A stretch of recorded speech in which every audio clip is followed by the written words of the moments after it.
সাম্প্রতিক সিদ্ধান্তে ভারতের কেন্দ্রীয় সরকার বাংলাদেশ থেকে আসা সকল পণ্যের প্রবেশ সাময়িকভাবে নিষিদ্ধ করেছে। শুধু তাই নয়, ভারতের মাটির উপর দিয়ে অন্য দেশে যাওয়া কোনো বাংলাদেশি পণ্যবাহী ট্রাকও আর যেতে পারবে না।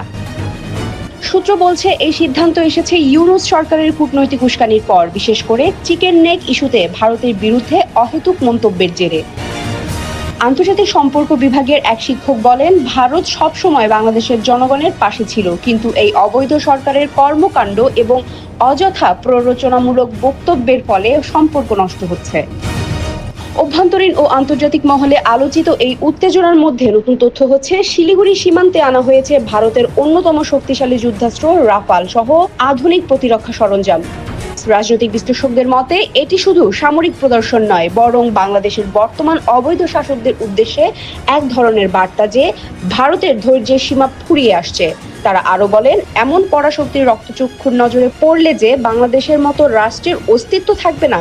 তাই ইউনূস বুঝেই এমন ষড়যন্ত্রমূলক কাজ করেছে, যেন বাংলাদেশ আস্তে আস্তে পাকিস্তানের মতো একটি জঙ্গি রাষ্ট্রে পরিণত হয়।